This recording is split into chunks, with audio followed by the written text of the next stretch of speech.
Hello and welcome to the Choralosophy Podcast. This is episode 112, Arts of Personhood and Shining Eyes, live at Alabama ACDA. I recently had the honor and the privilege of going to Alabama, to Tuscaloosa, to their ACDA convention, and I gave a presentation about turning the mirror around on ourselves to make sure that we are worthy of standing in front of our students. Because for me, it is about the students. It is about the kids for teachers. It has to be. It must be. Yes, it's a job. Yes, we have contracts. And yes, we deserve to be treated like professionals. But ultimately, if you're not in it for the kids, you will not be successful. And so that's what this presentation is about doing what we need to do for ourselves in order to be that teacher that sees shining eyes around them. Because as you will hear, if the eyes of our students are not shining, it is something that we are doing wrong. Before we jump in there, of course, don't forget you have a Choralosophy checkout code that gets you discounts at all kinds of really cool places. So don't forget to use it. Every single time you get sheet music at Graphite Publishing, every time you get sheet music at Ryan Main, put Choralosophy in the checkout. Get 10% off. Every time you get Sight Reading Factory, which is coming up soon, you're going to be renewing your Sight Reading Factory. You're going to be renewing your Sight Reading Factory memberships soon, right? You'd better be. And so that means when you get to that checkout page, you've got all your student memberships, your membership renewed, 10% off when you enter Choralosophy. And then you can do that every year, by the way. I've had some people say, oh, can I just use that once? No, you can use it every year. Please do. Okay. Also, when you go to mymusicfolders.com, don't forget to enter Choralosophy at checkout there when you're getting your folders, your singer's masks, if you live in a place that is going to have those coming back soon, or you just need an N95 to protect yourself because you've got an immune system issue. They have N95 grade singer's masks. So go there and get a discount with that Choralosophy discount code. Since my summer presentations are over, the Patreon just got a big dump of goodies in the Google Shared Drive because I put all of my presentation slideshows on Patreon for member-only access, which means that if I go around the country and do different presentations, online or in person, I create the resource. And people can listen and people can watch like you're doing right now, but you've got to be on the Patreon to actually have my slides. And so the best way to do that is to go to patreon.com/Choralosophy. For less than a cup of coffee every month, you get access to the extra episodes there, as well as the extra content. The producers over at Patreon are Brannigan Lawrence, Chandler Smith, Vasquez Academy of Music, John Warner, Ulrika Egrain, Munoz Alarcon, Angie Schilling, David Kowalczyk, James Mock, Jared Hendricks, Kyle Peterson, Michael Herron, Nathan Hines, Ryan Main, Jeff Wall, Stephen Kathy Kakachik. I love that Jim made me be the guy that made everyone come back from lunch. Yes, I know. I'm the bad guy every time. And then tonight I get to keep you from dinner, which will be great. So yes, thank you for coming back and to hear some more thoughts. This afternoon session is going to be very different than what we talked about this morning. So if you did miss this morning, I mostly covered my thoughts and practices in grading and assessment because I do believe that the way we set up our class for our kids, the infrastructure that is built, the system that's built underneath them is hugely related and guiding us into whether or not they can be successful. So that part is important. But then there is the next part. And I mentioned this morning, too, how important I think the book, The First Days of School by Harry Wong was and is and still should be. But because one of the things that it reveals in a research-based way is to kind of point out and remind us as teachers that there is really one factor that provides some kind of predictability to whether or not a student is going to be successful, and that is you. It's the teacher. And there are there's a lot of ways to measure that, but is the teacher engaged? Is the teacher active in their professional organizations? You've already got that going for you. You're here, right? Are these teachers that are seeking professional development? So he's got this whole thing, if you read that book, of like, what is it? If teachers check off this box, this box, this box, and this box, if they do all those things, there's a huge likelihood that those students are going to be more successful than the teacher who, what I will affectionately call paycheck collectors, the ones who just show up. I was talking to Jim on the way back from lunch just now. as I was kind of getting my ideas for this session going fresh in my brain, I have the opportunity where my chamber choir at my school, they have to give up their lunch in order to be in the chamber choir because it's the only time during the day that we can do it. And so what the benefit of that is we get to have a lot of social time, because they get their rehearsal in real quick, and then I send them down to the lunchroom, they grab their food, and they come back, and that's our chance to, while they're eating, maybe we can listen to concert recordings, we can watch YouTube videos of a piece, and we're together, but they're eating. And so then I'll sit around and I'll hear them say things like, oh, Mr. Simpson, the math teacher, he's just awful. I hate that teacher. And they don't know I'm listening, but I'm just like walking around, and I'll just come up and I'll say, so what's wrong with Mr. Simpson? Why don't you like Mr. Simpson? And they'll have all kinds of reasons, like the class is too hard, he's confusing, he gives us too much homework, all those answers. But then I'll ask a few other questions, leading questions, and it doesn't matter who the kid is or which teacher they didn't like. Ultimately, what it comes down to is I finally get them to reveal that the teacher just really clearly does not like being there. And the reason they don't like him or her is it's not because the teacher is bad, doesn't know their stuff, not because Mr. Simpson doesn't know math.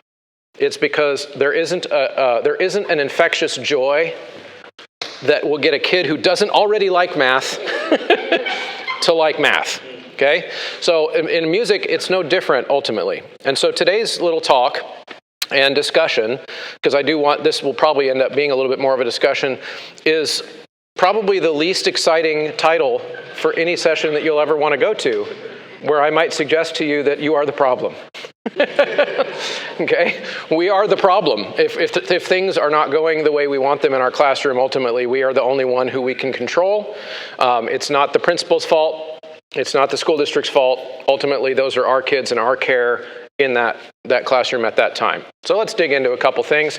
The very first thing you're going to see is actually a clip from a YouTube video, a TED Talk, that I recommend you watching in its entirety. Some of you might have already seen it. It's called The Transformative Power of Classical Music by Benjamin Zander. Okay? Now, in our context, I would just like you to mentally transfer out the word classical and put choral, group singing, whatever it is. Because to me, the metaphor is the same. In his world, he's an orchestral conductor. So his world, he says classical music. The whole time I'm watching it, I'm thinking, okay, that's what he's saying about what he does is very much like what I do. And of course I can't be sure. I'll tell you what happened to me. I was in Ireland during the Troubles 10 years ago, and I was working with some Catholic and Protestant kids on conflict resolution, and I did this with them. Tricky, risky thing to do because they were street kids. And one of them came to me the next morning, and he said, you know, I've never listened to classical music in my life, but when you played that shocking piece, he said, my brother was shot last year, and I didn't cry for him. But last night when you played that piece, he was the one I was thinking about. And I felt the tears streaming down my face, and you know, it felt really good to cry for my brother. So I made up my mind at that moment that classical music is for everyone. Everyone. Now, how would you walk? Because you know my profession, the music profession doesn't see it that way. They say 3% of the population likes classical music. If only we could move it to 4%, our problems will be there. I say, how would you walk?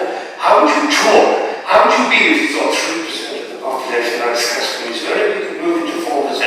How would you walk? How would you talk? How would you be if you thought everybody loves classical music? They just haven't found out about it yet.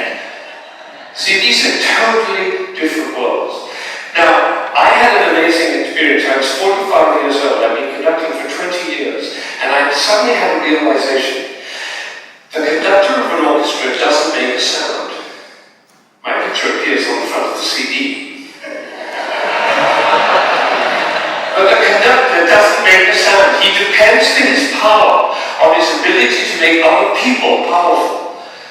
And that changed everything for me. It was totally life-changing. People in my orchestra came up to me and said, Ben, what happened? That's what happened. I realized my job was to awaken possibility in other people. And of course I wanted to know whether I was doing that. And you know how you find out? You look at their eyes. If their eyes are shining, you know you're doing it. You could light up a village with this guy's eyes. So if the eyes are shining, you know you're doing it. If the eyes are not shining, you have to ask a question. And this is the question. Who am I being that my player's eyes are not shining?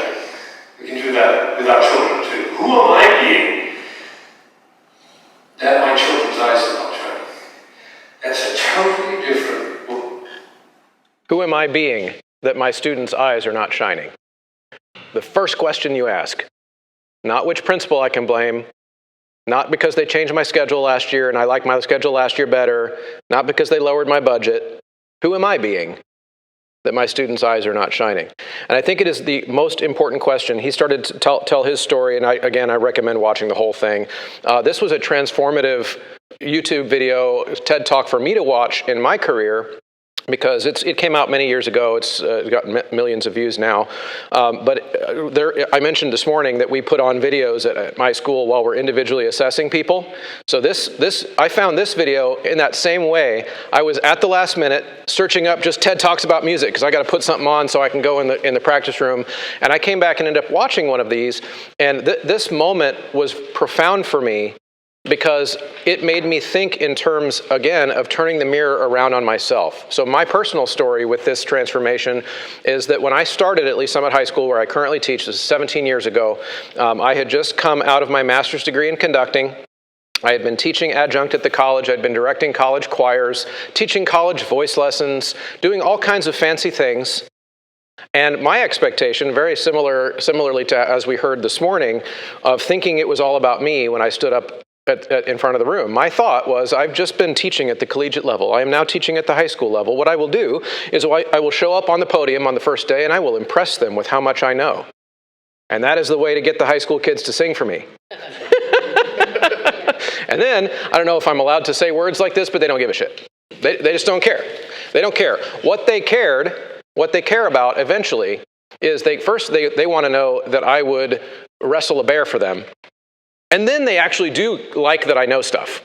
But it has to go in that order. Whereas the college students, again, no offense to college students or teachers, but when I was teaching the college students, they're paying tuition to get a degree in music. They were using me for my mind. And that was the dynamic. They wanted to know what I knew.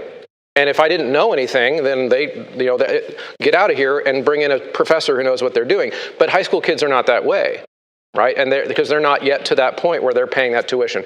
So this was a humbling, very, very humbling moment for me where I realized it doesn't matter how much I know until they know that I'm there for them, with them. Another really good young life example for me, or where I just want to at least start this conversation by telling some stories where you see that I'm turning the mirror on myself too. I had this opportunity when I was a young teacher as part of a graduate school program to film myself teaching a lesson. And then part of the assignment was to take that video of me filming the lesson and take it to one of my mentors or my former teachers or somebody I look up to as a teacher, show them the video and let them give me feedback. And I thought, wow, what a great opportunity for me to show off. This is going to be awesome. I'm going to teach a choir class. I'm going to film it, and I'm going to bring it to my old high school choir teacher, who was my hero. And I'm going to show him, and in my fantasy, in my mind, he was just going to start weeping with pride and talking about how amazing this choir rehearsal was that I just led, and how wonderful it was, and he was going to talk about all the big words I used and how impressive that was. And the first thing he said to me after watching that video is he stopped for a second, he looked up and he said, "Chris, I was bored to tears that whole time." And I was crushed. I wanted affirmation. But I said, ultimately, why? I thought that was so interesting.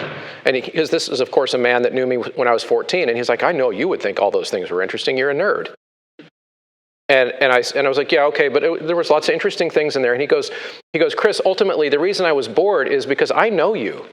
You're funny, you're energetic, you're a good speaker, but the whole time you were lecturing like you were the only one in the room."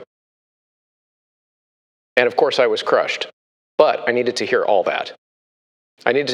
He said, "Someday you will be a great teacher when you let your kids get to know you." Okay?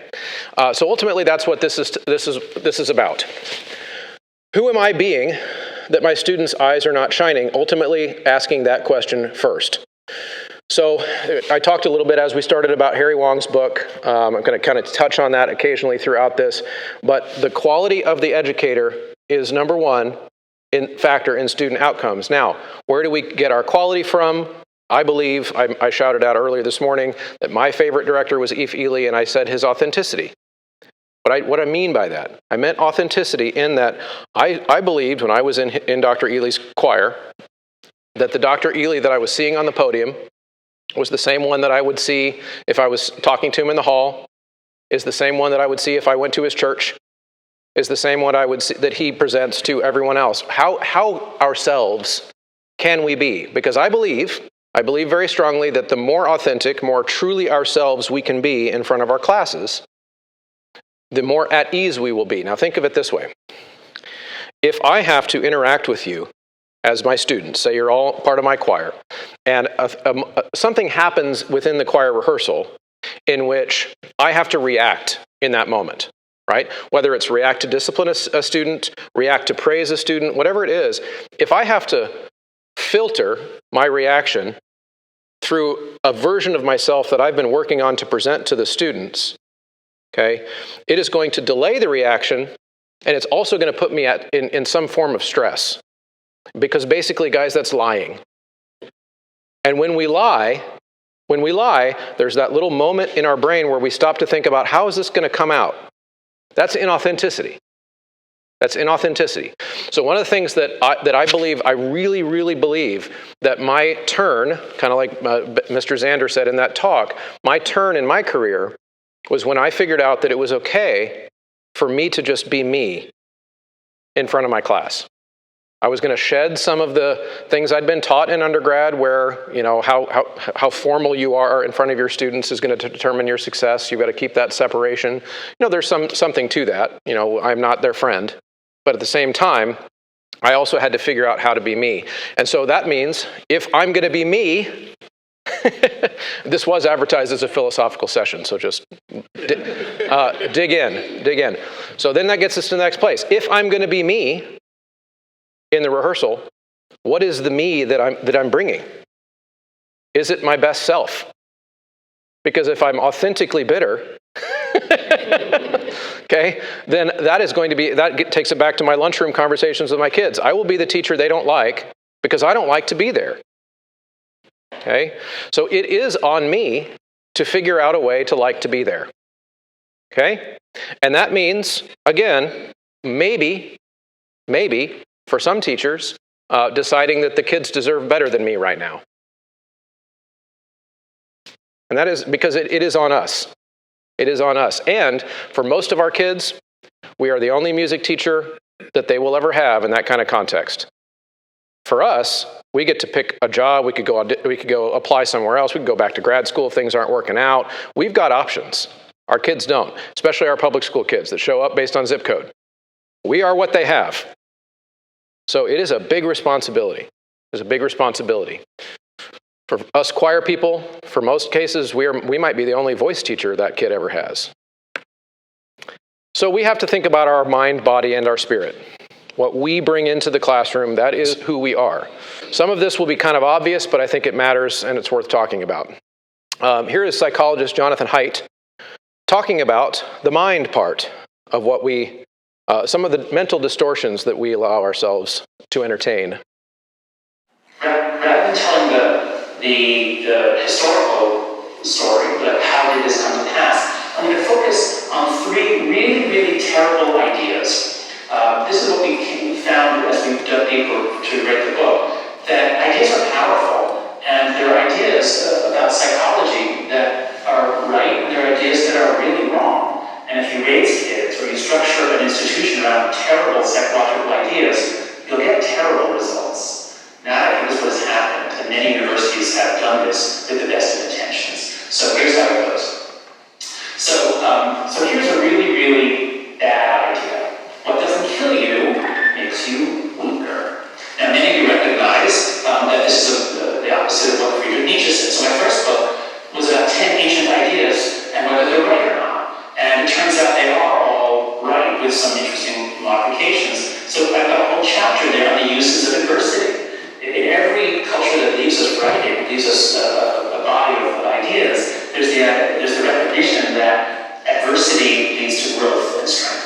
So Friedrich Nietzsche said, what doesn't kill me makes me stronger. And the reason why that's true is explained best in this wonderful book by Nassim Taleb, the guy who wrote The Black Swan. He writes this book called Anti-Fragile. What does He's trying to understand systems that need to be challenged, that need adversity, that need chaos in order to grow.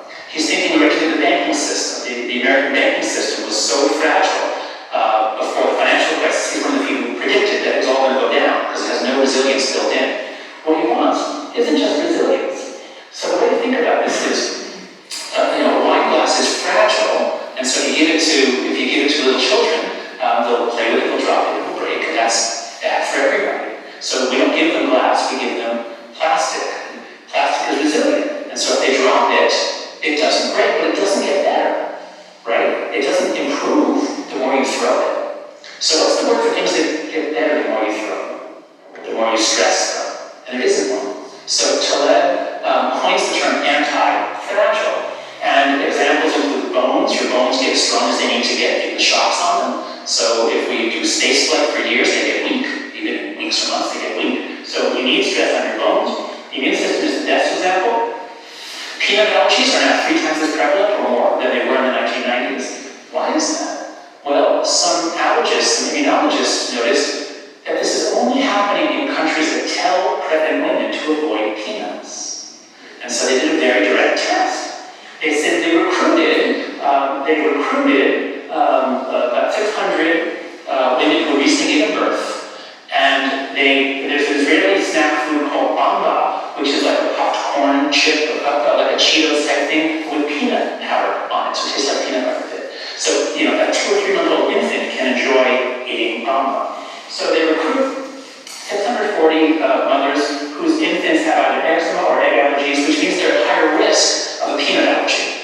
Because peanut allergies are pretty rare, but in this population they're more likely. So they recruit them and they say, okay, randomly assignment, half of you, here's some bamba, give it to your kid on regular interval, and don't worry, we're not just going to send you out to give your kid peanuts. They monitor them, but half of them, they expose the kids to peanut dust from a very early age. And then at age 5, they come in for a full immunological assay to determine their response to peanut proteins and peanuts. And the other half are told, stand your advice. Your kid's at risk. Don't you eat any peanuts if you're lactating. The proteins can go through the milk. So avoid peanuts. Standard advice. What happens? Among the avoiders, 17% develop a peanut allergy. So for the rest of their lives, they will have to fear going to restaurants. You deal with people with peanut allergies. It's hard because sometimes the restaurant doesn't even know what they're doing. So they have problems for the rest of their lives. But what about the kids who are exposed to bamba? 3%. Only 3% of peanut allergy. So we could largely wipe out peanut allergies by doing the opposite of what we've been doing. And that's why the subtitle of our book is How Good Intentions and Bad Ideas Are Setting Up a Generation for Failure. If you want to have your state organization, your regional organization, or your school district, or your school be Coralossified, the easiest way to do it is to go to coralosophy.com and look in the top menu and you will find a clinician request form. I would love to join you, so reach out and let's set something up. I want to remind you all that student travel is something that I think every teacher and every program needs to have as a goal.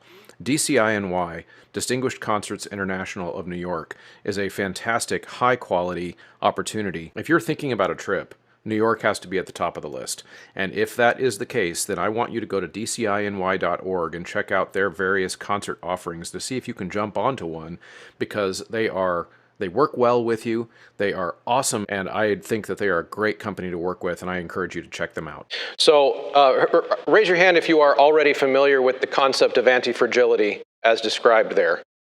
Okay, I figured this would be an unfamiliar territory for some of us, so I want to put it in some context for us.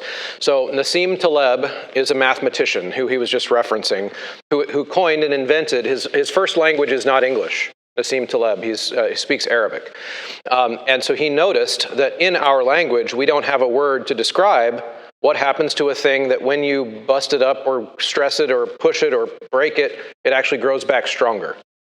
Okay? And so he made up the term anti-fragile to describe that. So the idea being that with an anti-fragile system, you can actually harm it by protecting it. Okay? So the examples would be the immune system And on his chart there, you noticed one of the examples is children. Okay? So, and that's really, really an important concept. So one of the things that I strive for, and this is going to play into this idea of how I run my classroom, but also just some things for you to chew on. I, as a human, have to recognize that I benefit from anti-fragility as well. In other words, I'll share with you just one personal thing where, are you guys familiar with the concept of ACEs, which stands for Adverse Childhood Experiences? It's a reference to trauma in childhood. So ACEs, if you're a psychologist and you're dealing with a kid who's got childhood trauma, you will go give them all kinds of questions and try to figure out some of their life experiences to come up with an ACEs score, which is their some type of a matrix to measure childhood trauma. Okay, this is not intended to be. I'm not presenting this information to you to put myself on a victim platform, but my ACEs score is 8, which means that my childhood trauma is such a high level that according to the statistics, I should be an alcoholic and I should be in prison. Okay? I won't go into the details today. But my ACEs score is very high. The typical kid goes their entire life with 8 out of 8. Yeah. So the typical kid, if they've experienced something that would be clinical trauma, might be a 1 or a 2. Okay? I was fortunate in my life because I had an infrastructure around me to help me not go a different direction. A lot of our kids don't have that. Okay? So I can experience those traumatic things, but because I had a community around me to be there with me, I was able to get through that time and grow up to be, some people actually like being around me. And so the reason I share that with you is I would not go back to those childhood experiences and choose to have those ever again. But it is also would be disingenuous for me to say that those did not make me the person that I am in a lot of the ways that I am the most proud of myself now. That's anti-fragility. Okay? It is the idea that I am stronger because of those experiences, but that is not the same as saying the experiences were good and we should all have them. It's not the same thing, okay? So we can have these complicated ideas around trauma and around adverse experiences, and then we start to wrap our mind around what the concept of anti-fragility means. So I strive as a teacher to be an anti-fragile teacher so that I can create anti-fragile choirs, okay? Which is why I make kids sing by themselves. That's for a different conversation. Okay, so again, there are situations in which protecting children can harm them. And that is psychological truth. It can make you feel uncomfortable, but it is the way it is. Okay? It is the way it is. Now notice, again, complicated ideas. He is not saying you should never protect children. That's not what he's saying. There are situations in which protecting the child can harm them. Okay? I'm going to tell one more story. I'm a podcaster. I go off the cuff sometimes. I have a parenting anti-fragility story. This will be me trying to not cry. Okay, here we go. My daughter, she's 14 now. She was born prematurely. Basically, short version of why that happened, my wife's amniotic fluid had gone. Basically, we didn't know. Routine checkup. I get a phone call. You got to go to the hospital right now. Your kid's coming. And I was like, already? What's going on? Wife's at the doctor's office. Can I go home and get a bag? They're like, no, we got to go now because your daughter might be suffocating. There's not enough oxygen in there because there's no fluid, right? So I get to the hospital. They get her out. Everything's fine. She's born safely. They induced. But then we started to notice that there was possible damage from that experience as she got older. Everything was delayed. Every motor skill, fine motor, large motor, just took her so much longer. She didn't take her first step at all until 22 months. Okay? And even that was me with my hand kind of like going like this. That was the first step at all. So independent walking, not even until she was 2.5, maybe 3. Fine motor skills were really delayed. So most kids by 2 or 3 can already start to operate a finger independently, right? She couldn't make them go like that. And so she was probably 3, 4 maybe by this point, and I was took her to the park, like dads do, And I'm sitting on the bench, and I'm watching her run around with the other kids her age, which of course are running circles around her up and down the equipment. And you know how some playground equipment has those little, it's like a diagonal ramp, but it's got those little rock climbing things on it, and so they can climb up that way. She saw her friends doing it, and she wanted to climb up, and she got up, and her little fingers were too weak, and she would grab, and then she'd slip and fall down, and she'd grab, and God love her, the one thing, she's a fighter, that kid. And she would grab and fall down, and of course the other kids are going circles around her the whole time. And I'm sitting over there on the bench, and I had to literally put my hands under my butt because I wanted so badly to go over there and lift her so she could experience the top like the other kids. And I was fighting it, and I kept, I'm not going to go, I'm not going to go, I'm not going to go. And finally, after about 45 minutes, she made it to the top. And she turned around and looked at me from on top of that thing with a smile that would have lit up a sun.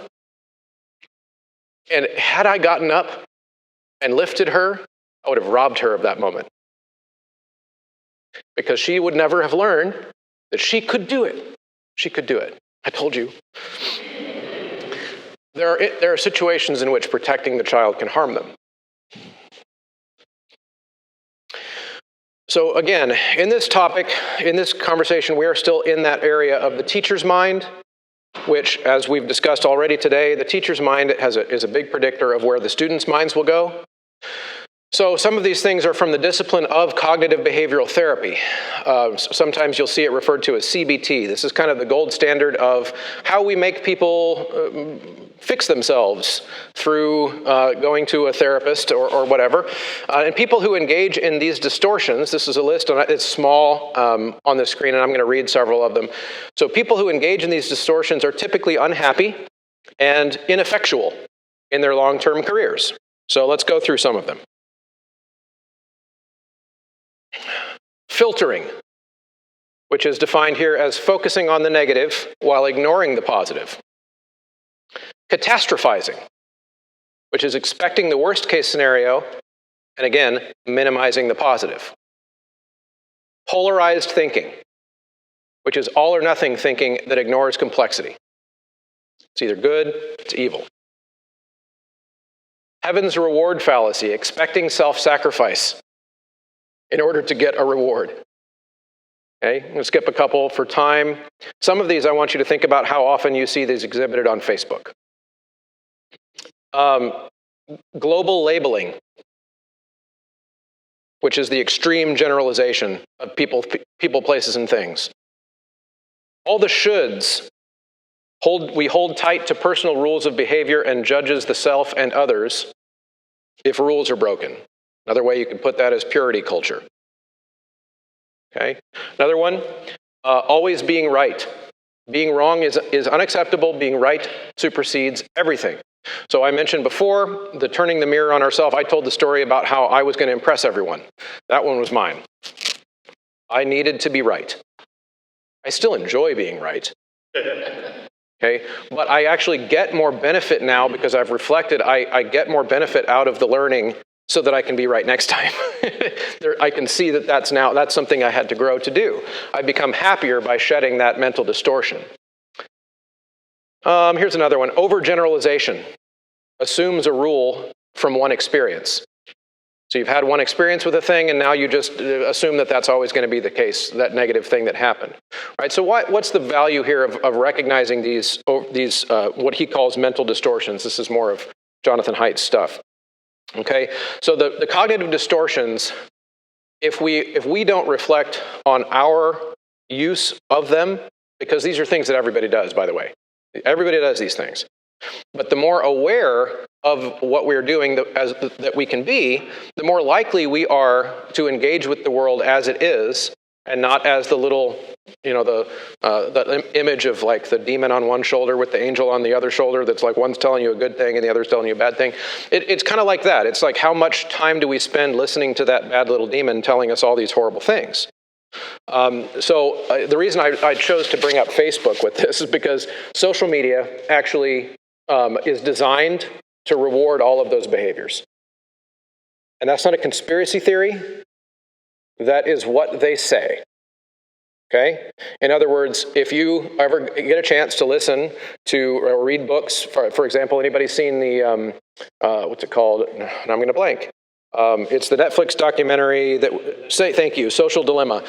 Social Dilemma, made by one of the folks who was involved in the creating of some of those early social media algorithms.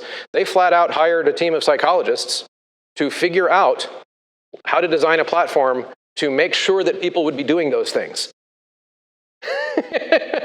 As much as possible. Okay? It is not a coincidence that then teachers go on teacher Facebook groups and engage in all those behaviors and then take that negativity back into their classrooms. Okay? These types of behaviors are cognitive distortions, and the faster you can spot them, the faster you can exist in social media without being dragged into it. It's like, oh, I recognize that it's trying to get me to overgeneralize here, or it's trying to get me to catastrophize here, or whatever, and then we can start to fight those things in ourselves. And I promise you, the you that you bring into your classroom starts to become a happier, more well-adjusted you. Your physical health, guys, matters too. I'm sorry to be the bad guy here, but it's not all this idea that we all kind of grew up with. I'm 42. And so I grew up in a time where medical science was still in that place where there was mental health and there's physical health. And now we really understand that it's more than that. The two are related to each other. They are related to each other, both in a metaphysical way, but also in a very real scientific way. If our bodies are not functioning efficiently, it's very difficult for our mind to. Okay, so I have my own personal experience with this as well. I spent most of my life, there was quite a bit more of me to love than there is now. And about age 30 or so, I was running pretty solid around 260, but with no muscle. It was bad. Okay, and I went to my doctor, and my doctor said, just very nonchalant, he goes, "How important is it to you to make it to 40? And I was like, that's pretty important. I just had my daughter. At that point, she was 3. And I said, what do you mean? He goes, well, I haven't seen cholesterol labs on a 30-year-old male like that ever in my life. And I was like, what do you mean? and it kind of kicked me in the pants. But I'd never really been healthy. And went through a process. Probably by about age 35, I finally got my act together. And it's amazing at what regular exercise, for me, my drug of choice is I just go to the gym. It's my me time. I get there no matter what. Even if I was not feeling well the day before and I have to do like a really wimpy workout, like I'll just go just to go. Okay? Now, that's important for me because it's not because I want to look a certain way. It's because I know that when I'm running my body as efficiently as possible, then my mind is running as efficiently as possible. I get better sleep. When I get better sleep, I'm a better dad, I'm a better husband, I'm a better teacher, and I walk into my classroom with the ability to, if the goal is to be myself, what kind of self am I going to be? Right? All of these things matter. And, gosh dang it, you deserve it. Your spirit emanates from you to your students. It is addictive. It is addictive. Have fun. Go on vacations. Get a hobby. And this kind of ties back into the cognitive distortions I read earlier. Look for the best things about the world and talk to your students about them. Are we encouraged to do that in our current culture? No, we are not. It's a crime. Does that mean we ignore bad things? No, go back to that first slide. It's not a question of ignoring bad things. It is a cognitive distortion, though, to ignore the good things. It is a cognitive distortion to ignore the bad things. We have to be intentional, though, in seeking out and figuring out reasons to talk to kids about them. Okay? Because kids are watching and they're learning from us. How do I look at the world? So this one, I tie this one together on this slide, on the spirit slide, because you guys familiar with what being a Pollyanna means? You guys know, like being overly optimistic, that everything's great when it's not great. It's not about that. It's not about that.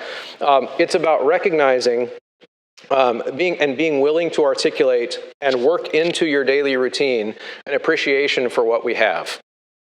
Okay? And so in a choir, in a classroom context, I do this a lot, and I do this very intentionally. What I do, essentially, is so in a choir context, here are some stories that I tell. I tell kids a lot how lucky we are in the U.S., that we get to have music education as part of our daily public instruction in a lot of places. We don't have it perfect here, and I acknowledge that. Like I tell them, if you talk to a bunch of music teachers in the U.S., we will complain about all the things we would like to have as better in our system. But there are a lot of kids that grow up in a lot of countries that don't have music in school at all. So can we be excited that we get to sing?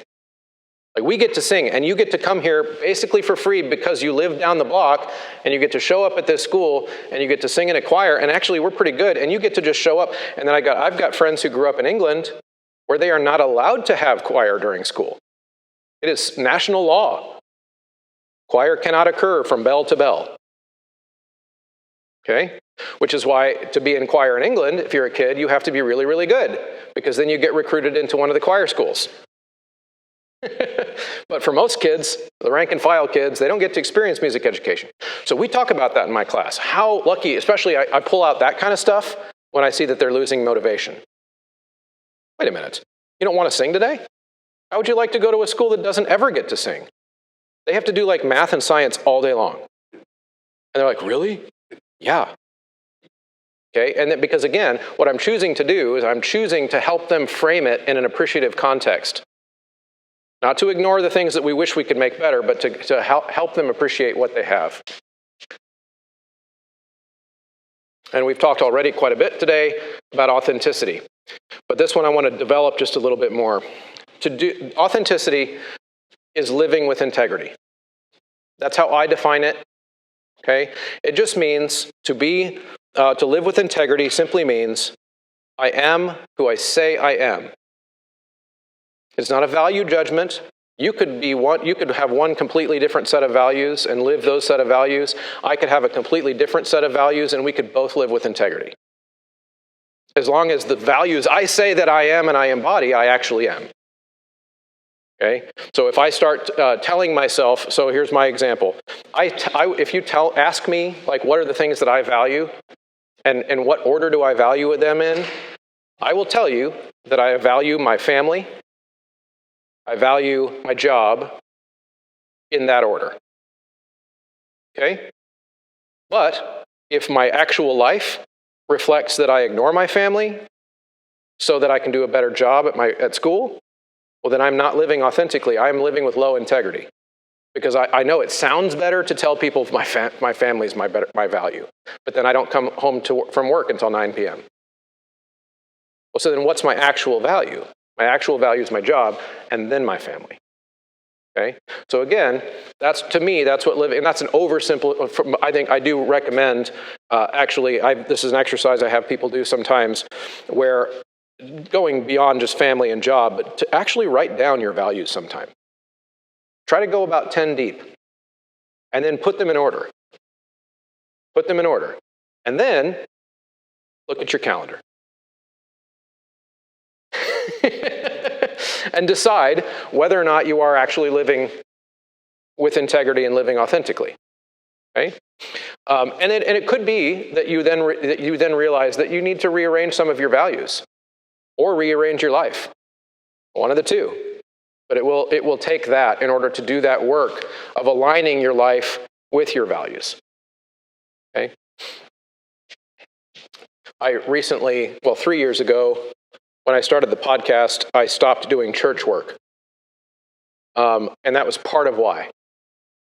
I was working all the time. Something had to give. And that was hard because you're like, oh, it pays me so much money. And, and we're going to have to get a new house, a smaller house. What do we do? And you have to sometimes make those tough decisions. So I did leave church work, by the way, and then got back into it. But really, really easy, very part-time. It's kind of nice. Okay, so the next one, so that's kind of concludes the mind, body, spirit section, and we'll have some time at the end for some discussions, but so I'm going to touch that one more time, just kind of in the overarching, just to review.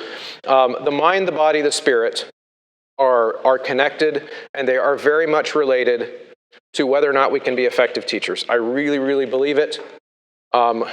Take it all the way back to Benjamin Zander at the beginning. Who am I being that my students' eyes are not shining?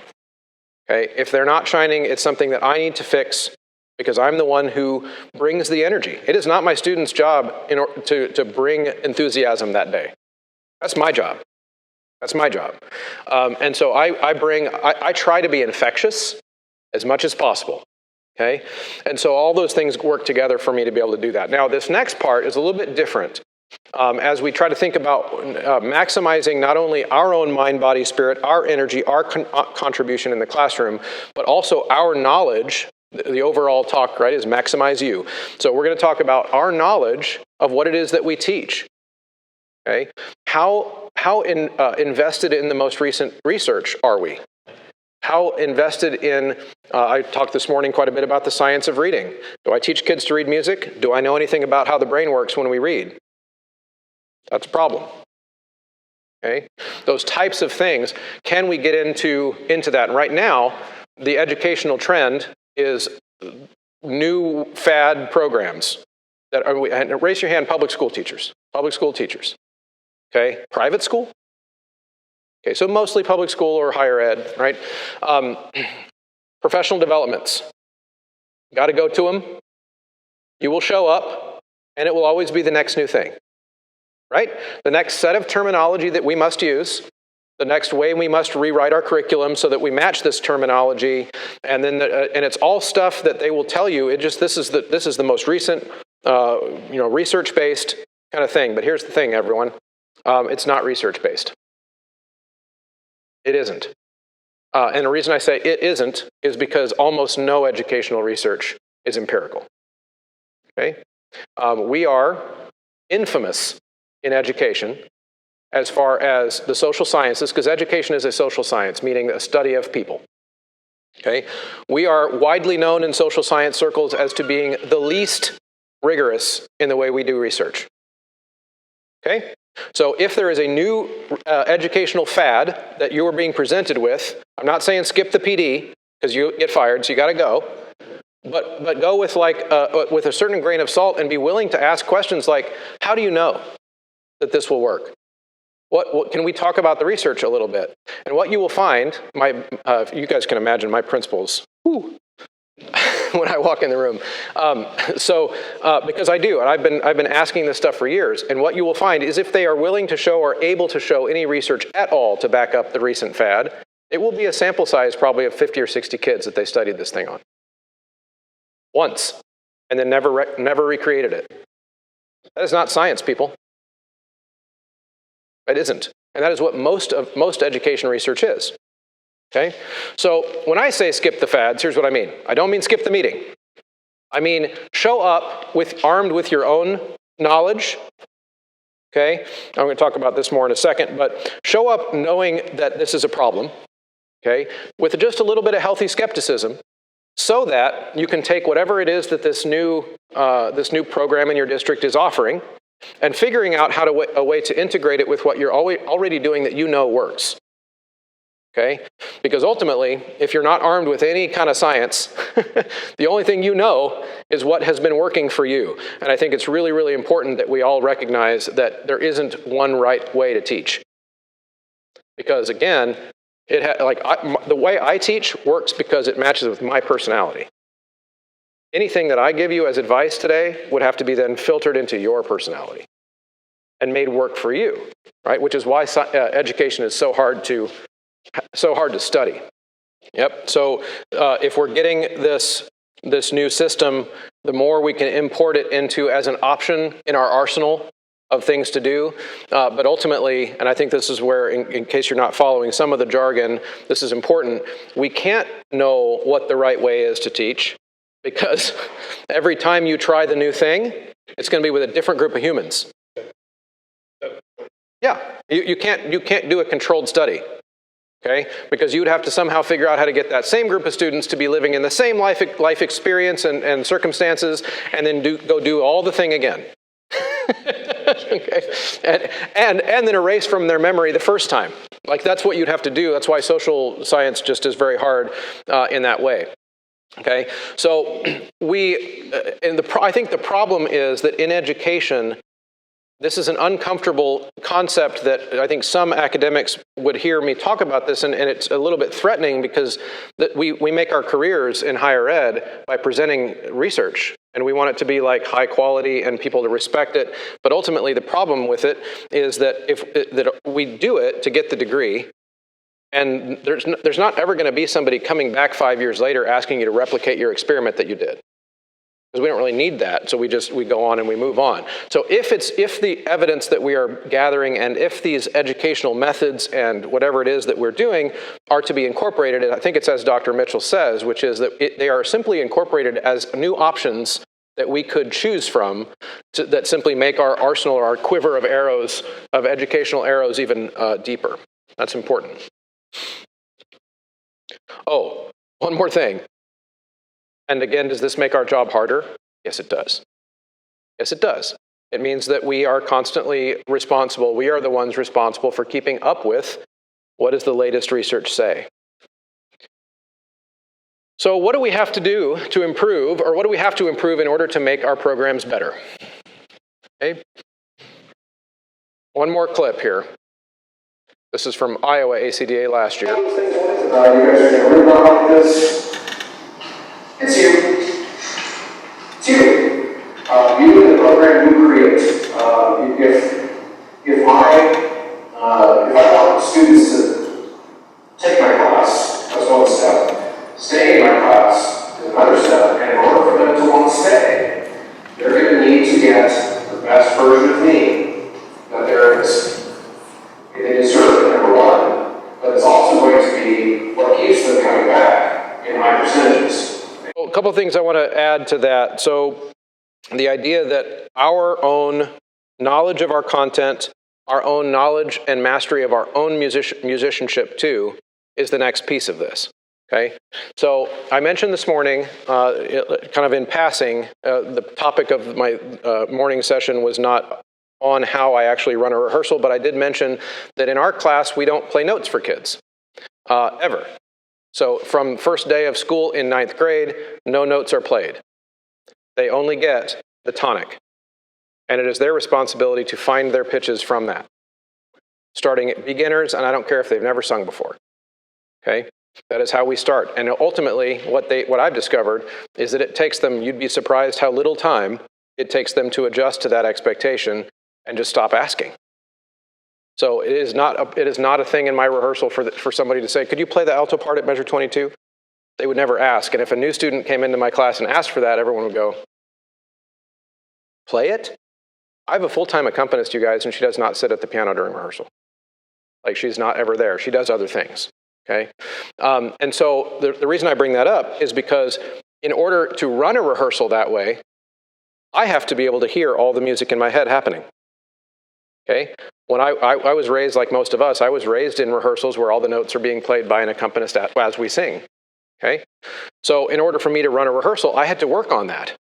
The genesis of it for me was that I could not do that. I could not do that 15 years ago. I can do that now because I worked on it, and I also got thrust into that by necessity.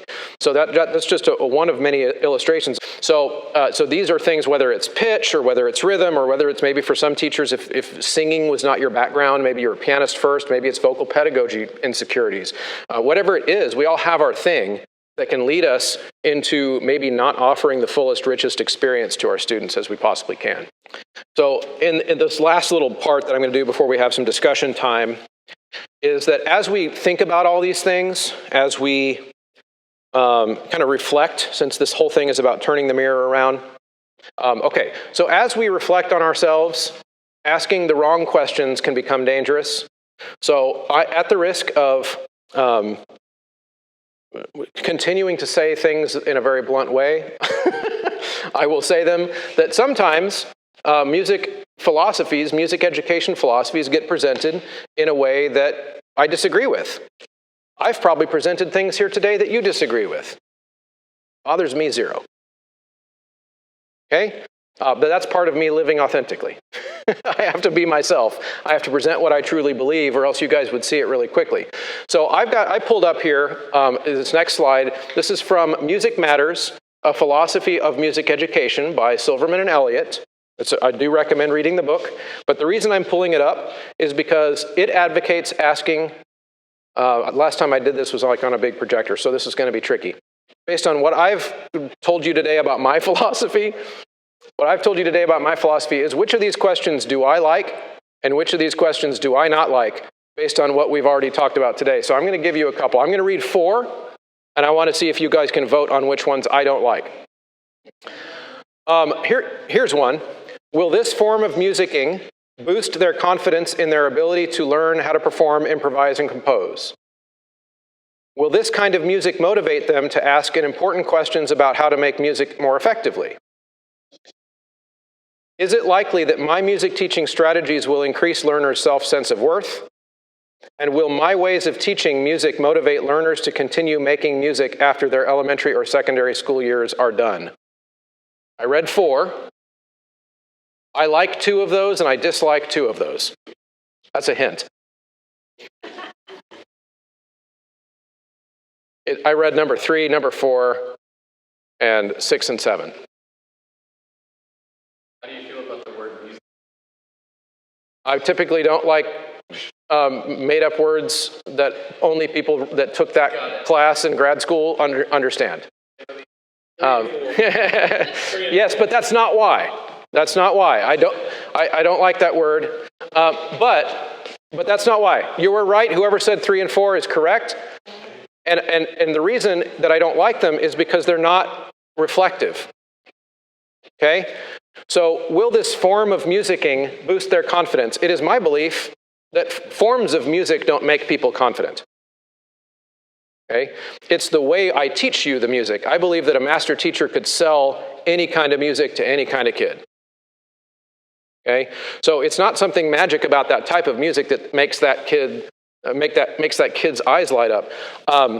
And this is still true today with my 30% not white choir that I have now, where I wish that the cultural influences were more predictable here, but I cannot predict by looking at that kid what kind of music is going to light up their eyes. I cannot predict.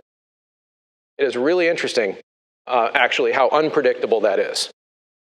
And so I don't like the question for partly that reason, but also partly because it centers the inanimate object of the genre itself of music, rather than the very human interaction of how did I teach that music that contributed to the way that kid either liked that music or didn't like it. Did I sell it? Did I do it justice? Did I present it in an enthusiastic way? Did I do that Indian raga piece while grumbling and grunting because I was scared of it? Or did I present it enthusiastically? I'm excited. You know, in that example of the rhythmic context, I think it was also brought up this morning in one of the sessions where we're talking about this idea of making it like acceptable to have flaws. My kids know that I'm not confident with rhythms because I talk about it on like the first day or 2. I've got drumline kids in my choir. They can read the pants off a rhythm that I can't read. So if I'm standing in front of the choir and I get to a passage of like triplets with dotted 8/16 within the triplets, and then the 16th is tied over to the next triplet, and then I see that stuff and I'm like, okay, drumline guy, will you tap that out for us? Because if I try it, I'm just going to get it wrong. And in that moment, I'm showing them that I'm part of the team. I'm not perfect. Okay, and it's okay that you might have a thing at choir member, you might have a thing that you don't feel super confident with, but maybe that drumline kid is also not the best vocal soloist in the room, and that's okay too, because then he had his thing he can contribute, and then the vocal soloist kid can contribute that, and we start to build that culture. So I like questions like this, which is that, is it likely that my music teaching strategies will increase learners' sense of self-worth? Okay? Because I'm putting them in situations that they have a chance to interact with that music and engage with it.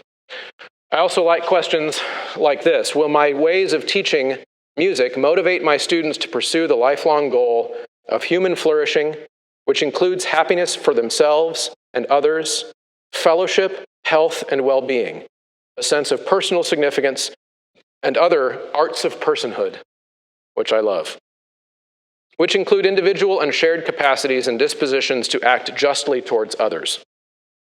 To me, these are the important questions that we ask. Okay?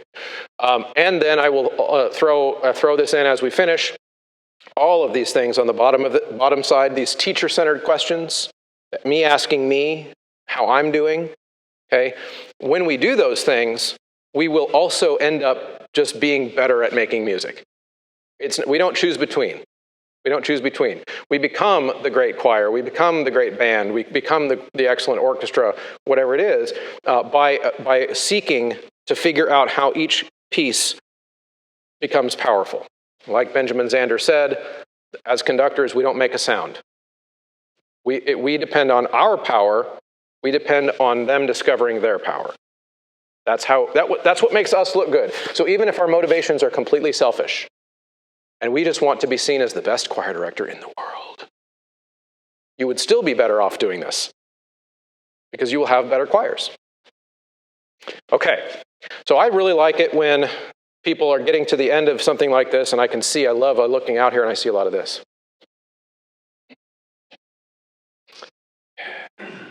Because it means we're thinking. So what are we thinking about? Questions, comments, discussion.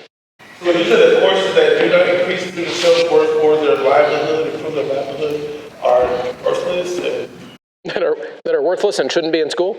I would say that I wouldn't say it that way simply because I recognize that that even the best teachers might present a course for a kid, and let's say course means kids are enrolled from X date to this date, and we're trying to do music during this time, and sometimes we swing and miss. Okay, so I wouldn't say that means the class was not worthwhile. As long as we think, I very much like to think about stuff like I just talked about today, partly because I think of myself as an educator, as a professional educator who's doing this as a career, not a job. Okay? If I was in a job mentality, then I would maybe think about like, well, if I teach this one class, I evaluate my success on how this class did. But if I'm thinking of, I'm a profession, I do this as a profession, I'm thinking about what did I learn from this awful class that I taught? So that in the long arc of my career, the however many thousands of kids that I might impact, what is my overall contribution to the landscape? I teach because I have this very strong belief that what we do impacts kids and impacts people. And as I mentioned earlier, I had a real rough time of things when I was a kid. And music for me, my music class, was my salvation. And if I can be that for one kid, then I've done my job. My mother passed away when I was 17. She had cancer, and I stayed home for about a week and then came back to school. And my best friend, Ben, who was in choir with me, came up to me and he said, "Why are you back to school already? You should be back home. Like, just go be with your family." And I said, "But I got to be in choir. I've missed choir already for 3 or 4 days. This is where I need to be right now." And so I believe that if we create an environment that is high quality, by the way, I've never really bought into the idea that high quality is, like I said this morning, is an antonym to being inclusive and bringing people in. I think it can be both. It has to be both. Okay, so we create this environment where kids want to show up, and then they also feel like they can contribute something, whether it's the drumline kid or whatever, and they've got their thing that they're bringing, and we're all this big team. So yes, I think any educator that doesn't see that is their role, I think just needs to kind of open up a little bit. Yeah, good. Any other thoughts? Yeah. What's been your experience lately trying to make anti-fragile singers? Yeah, so I think I understand what you're asking. So creating an anti-fragile choir for me, anti-fragile singers, it kind of goes back to this morning. I talked about being a master teacher, being a master carrot dangler. Okay, getting kids to move past their comfort zone is also very much like the carrot dangler. If I've got a kid with like a pretty severe anxiety disorder, and they're like, it's a challenge to get them even to walk to the front of the room, let alone sing by themselves, then again, it's about the carrot. What situation could I put that kid in that does, I'm not going to say, oh, you have anxiety, I'm sorry, you can go ahead and sit down. That sounds harsh in today's culture, but I will not do it because I understand the psychology behind it. I could harm that kid by not asking them to challenge themselves at all. Okay? But I might not make them do the same thing I make the other kids do. So let me give you an example. We do a little, either My Country 'Tis of Thee or God Bless America or something just that every kid knows as a way to voice the choir at the beginning of the year. I just need to see like who's got the high voices, who's got the low voices. If they don't know that song, we pick a different song, try to get everybody to sing just 30 seconds, right, at the beginning of the year. For one reason, it rips off the Band-Aid of just that, oh, we will sing in this class. Okay? But then I also get to know their voice. But let's say you got that kid who, like, as soon as that, and it's shaking, and it's tears, and all of that kind of stuff. So what I do, I know we've been taught that we don't touch students, but I put my arm around that kid. I say, we're going to sing, but we're going to go over here. Oh, this is still not far enough? Okay, that's fine. We'll go over here. And it could be that I put the kid on the other side of the door, shut the door, and put my ear up outside the door, and it was like, just sing, just if only I can hear you. That's fine. My country, 'tis of thee, sweet. And bring them back in the room, and they've just been successfully brought into the fold of they sang by themselves.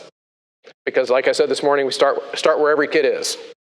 Not every kid is willing to just step up there, right?